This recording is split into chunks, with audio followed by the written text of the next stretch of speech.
Hi, I'm Camille Pajarillaga from BSCE 1A of Nueva University of Science and Technology, and this is Physics for Engineers 1.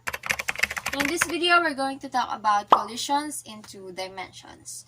So this time, we're going to talk about two dimensions. That means our x and y components are present. Unlike the other videos where we only talk about one-dimensional, either x or either y, this time, both of them are present. So let's move forward to our sample problem.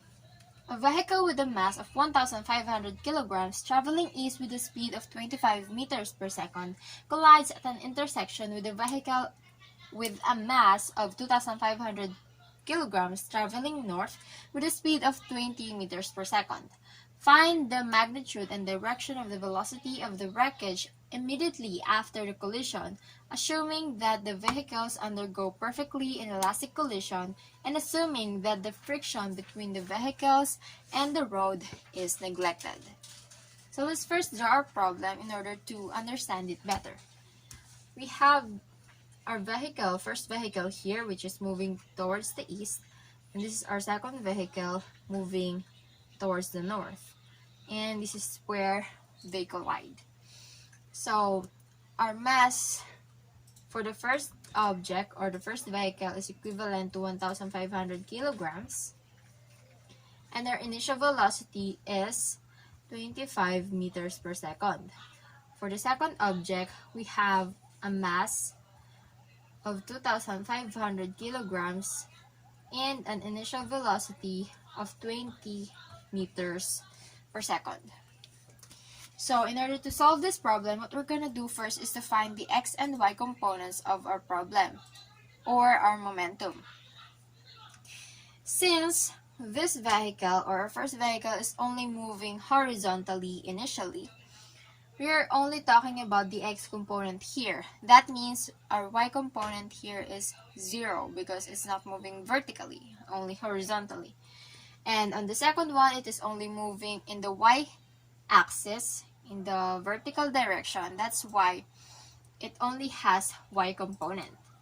So at x component, we have the initial momentum of mass 1 v 1 initial. So 1,500 kilograms times 25 meters per second, and that is equivalent to 37,000 kilograms times meters per second. That is our initial momentum for the x component.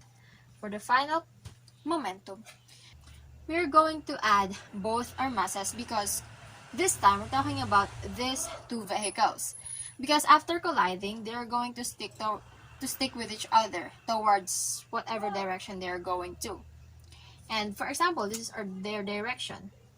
They're going to be stuck to each other, and their final momentum will be the same. So what we're going to look now is the x and the y component. That means they will only differ with regards to whether we are going to use cosine or sine, depending on which component we are talking about. So that's why we have here mass 1 plus mass 2 times the velocity final of x, since we're talking about the x component here. So our mass 1 is 1,500 kilograms, our mass 2 is 2,500 kilograms, and our final velocity x is equivalent to final velocity cosine theta. So we have here 4,000 kilograms times the final velocity cosine theta. So that's for the x component. So the initial and final momentum are equal because the momentum is conserved. That's why Pix is also equivalent to Pfx. So 37,000 kilogram times meters per second is equivalent to 4,000 kilograms times final velocity cosine theta. So for the y component, we have here mass 2 v2 initial, which is 2,500 times 20 meters per second, and that is equivalent to 50,000 kilograms times meters per second. So for our final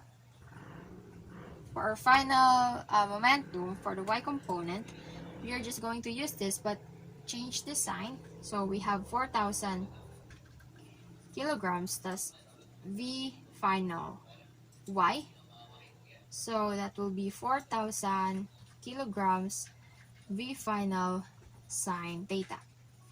So this is our final momentum for the y component. So similarly, this is also conserved. That's why our initial and final momentum for the y component will be equal. That means 50,000 kilograms times meters per second is also equivalent to 4,000 kilograms v final sine theta. So given these values, we can now find the direction of the vehicles after the collision.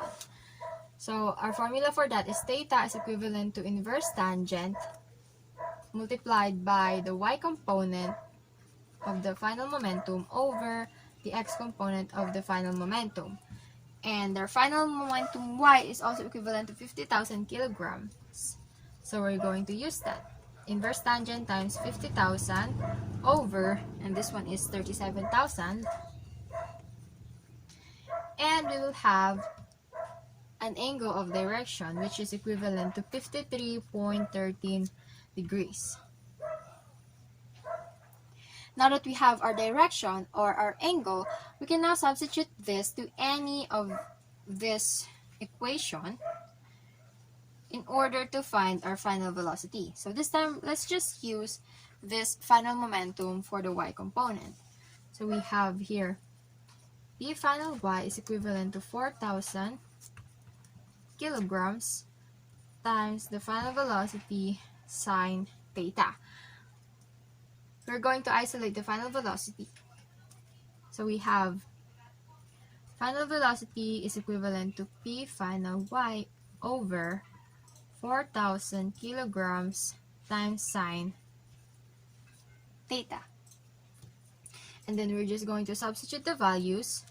P final y is also equivalent to 50,000 over 4,000 kilogram sine 53.13 degrees. And therefore, we will have a final velocity value of 15.63 meters per second. There. So if we use this one, the x component of our final momentum, we will still get the same result because they're just going to give you the same result. So once again, our angle of direction is 53.13 degrees and our final velocity is equivalent to 15.63 meters per second. So this is collisions in 2 dimensions, and once again, I'm Camille Pajarillaga from BSCE 1E, and thank you so much for watching.